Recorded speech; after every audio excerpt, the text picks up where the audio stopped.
बच्चों, आपके अपने YouTube चैनल एडवांस मैथ में आपका स्वागत है।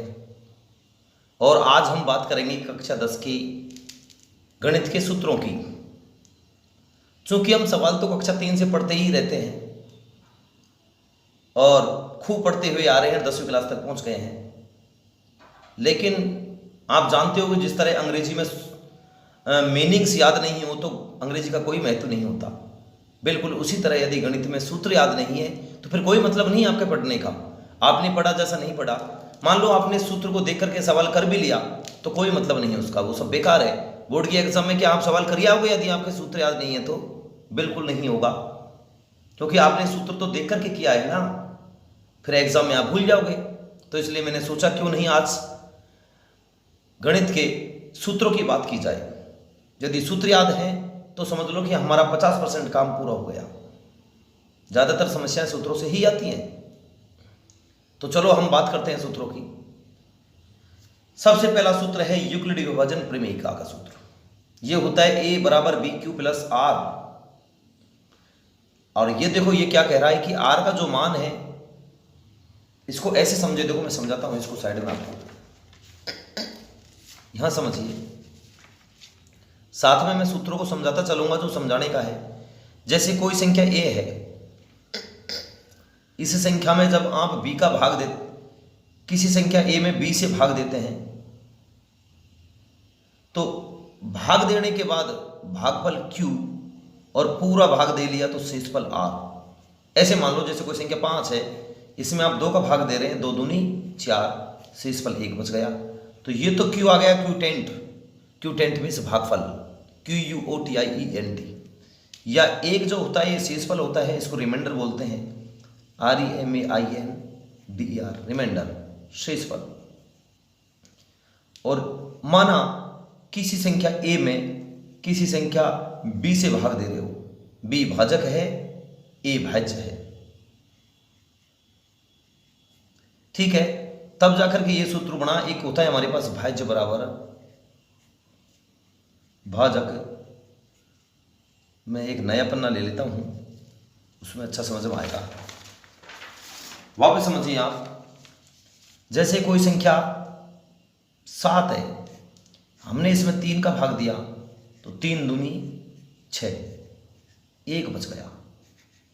जो 2 आया है वो भागफल है, जिसको हम क्यूटेंट बोलते हैं, QUOTIENT। एक को हम शेषफल कहते हैं क्योंकि भाग नहीं जा रहा, नीचे जो बचता है वो शेषफल होता है। इसको हम रिमाइंडर कहते हैं, REMAINDER। इसमें पहला अक्षर R आता है, इसमें Q आता है। ये जो संख्या है इसको A कहा जाता है, इसको B। तो क्या हुआ, एक सूत्र होता है एल्गोरिथ्म का, भाज्य बराबर भाजक गुणा भागफल प्लस शेषफल। इसमें इसको जमा लीजिए। भाज्य क्या है हमारा 7, जिसमें हम भाग देते हैं, जिसको हम a कह रहे हैं फिलहाल, a बराबर भाजक कितना है b गुणा q, क्यूटेंट भागफल फिर ना, प्लस शेषफल। शेषफल क्या है हमारा r, रिमाइंडर बोलते हैं ना। तो इस तरह से a बराबर BQ प्लस R ये आता है। चूंकि भाग तब तक जाता है जब तक ये ऊपर की संख्या बड़ी है b, ऊपर की संख्या छोटी है और ये बड़ी है। देखो 7 बड़ी थी, 3 छोटी थी, तो भाग चला गया। अब नहीं जाएगा क्योंकि ये अंदर की संख्या r छोटी हो गई और b क्या हो गई, बड़ी। तो इसके लिए ये कंडीशन लगाई है कि r का जो मान है 0 से बड़ा या 0 के बराबर होता है। अरे r का मान रिमाइंडर शेषफल 0 भी आ सकता है, 0 से बड़े भी आ सकता है, लेकिन b से कम आएगा। यदि b से ज्यादा आएगा तो भाग चले ही जाएगा ना। अरे ये b से ज्यादा आता, b 3 है या 3 से ज्यादा आता तो भाग चला ही जाता ना, यहाँ पे इसमें भाग चला जाता 3 से ज्यादा होता तो। इसलिए इसने ये कंडीशन बताई है कि r का जो मान है वो बड़ा होता है। ये बड़े को बताता है, जिधर मुंह होता है उधर बड़ा, इधर मुंह है इधर पूंछ है। तो r का मान बड़ा है 0 से बड़ा है r का मान, या फिर बराबर है, ये बराबर बोलता है। और ये कंडीशन जो है ये कह रही है कि b है वो बड़ा है r से, या फिर r छोटा है b से। जिधर मुंह होता है उधर बड़ा बताता है, यानी कि r का मान 0 से बड़ा या 0 के बराबर लेकिन b से छोटा, ये कंडीशन है। ठीक है। और देखिए शांत प्रसार क्या होता है, जब किसी संख्या में आपने दूसरी संख्या का भाग दिया। देखो दूसरे सूत्र में काम आएगा, इसलिए मैं थोड़ा समझा दूं। जैसे आपने मान लो 20 में 4 का भाग दिया तो 4 पंजा 20, एक बार में चलेगा ये तो, और शेषफल 0 आ गया। अब प्रसार शांत हो गया। शांत प्रसार का मतलब है जब किसी संख्या में दूसरी संख्या का भाग देते हैं और भाग देने के बाद शेषफल कभी ना कभी 0 आ जाता है, तो ऐसे प्रसार को शांत कहेंगे कि सवाल शांत हो गया भाई, शेषफल 0 आ गया। और जब यदि शेषफल 0 नहीं आता, जैसे हम 1 में 7 का भाग देते हैं तो देखिए भाग नहीं जा रहा, 7 एकम 7, 3 बच गया, 7 चौका 28, 2 बच गया, 7 दूनी 14, 6 बच गया, 7 8 56, कभी नहीं जाएगा, कभी भी शांत नहीं होगा, कभी भी शेषफल 0 नहीं आएगा। ऐसे प्रसार को अशांत प्रसार कहते हैं। तो देखिए माना p बटे q कोई परिमेय संख्या है, तब यदि q का अभाज्य गुणनखंड, अब नीचे वाली संख्या का यदि हम अभाज्य गुणनखंड करते हैं और वो 2 की पावर n 5 की पावर m के रूप का आ जाता है। नीचे वाली जैसे हमको कोई संख्या दे दी 5 बटे 15, तो नीचे की संख्या 15 है ना, इसका अभाज्य गुणनखंड करें और यदि उसके अभाज्य गुणनखंड 2 की पावर n 5 की पावर m के रूप का आ जाता है तो प्रसार शांत होगा, अन्यथा फिर अशांत होगा। भाग देने की जरूरत नहीं है, लंबी प्रक्रिया की जरूरत नहीं है, डायरेक्ट बताने का तरीका है। एक सूत्र और आता है हमारे कई बार सवालों में, a square minus B square बराबर a minus B A plus B, जिसको आप कई बार पढ़ चुके हैं। यदि कोई द्विघात समीकरण ax square plus B X plus C बराबर 0 है, तब इसके दो शून्य को माना एल्फा व बीटा है, तो शून्य का योग एल्फा प्लस बीटा बराबर माइनस बी अपॉन ए, और शून्यकों का गुणनफल एल्फा बीटा बराबर सी अपॉन ए होगा। चूंकि ये द्विघात समीकरण है और द्विघात समीकरण का सामान्य फॉर्मूला है एक्स स्क्वायर का गुणांक तो ए है, एक्स का गुणांक बी है, अचर पद सी है। अचर पद इसलिए है क्योंकि इसके साथ एक्स वैक्स कुछ भी नहीं है। ये द्विघात समीकरण इसलिए है क्योंकि यहाँ एक्स के ऊपर बड़ी से बड़ी घात 2 आ रही है, यहाँ एक ही है या 2 है, इसलिए द्विघात समीकरण है। आप जानते हैं जब द्विघात समीकरण का गुणनखंड किया जाता है तो 2 मान आते हैं। खूब सवाल करते हैं आप गुणनखंड बीच की संख्या को तोड़ के, जब संख्याएं आती हैं तब करते हैं। तो 2 शून्य आते हैं उसके, उनमें से एक शून्य को एल्फा मान लिया और दूसरे को बीटा मान लिया। अब कह रहा है शून्य का योगफल जो एल्फा प्लस बीटा दोनों शून्य को जोड़ा है, प्लस कर दिया है, ये माइनस बी अपॉन ए होगा। माइनस बी का मतलब है एक्स, ए का मतलब है एक्स स्क्वायर का गुणांक और बी का मतलब है एक्स का गुणांक, ये होगा।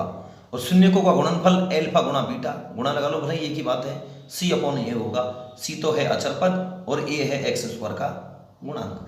आप यहाँ यू भी लिख सकते हो बराबर सी बराबर अचर पद बटे एक्स स्क्वायर का गुणांक, ये भी लिख सकते हो। अब देखिए इंपॉर्टेंट द्विघाती सूत्र। द्विघाती सूत्र का प्रयोग तब किया जाता है जब किसी संख्या का गुणनखंड नहीं होता है, तो हम द्विघाती सूत्र की सहायता से गुणनखंड करते हैं। क्या है ये? x बराबर, जब आपको कोई समीकरण दे रखी है द्विघात समीकरण A X square plus B X plus C बराबर 0, चूंकि ये तो सामान्य फॉर्मूला है द्विघात समीकरण का, वहां पर कोई दूसरे तरह की समीकरण आएगी 3x square plus 5x plus 9 बराबर 0, तब आपको लगाना है x बराबर minus B plus minus under root B square minus 4ac बटे 2a।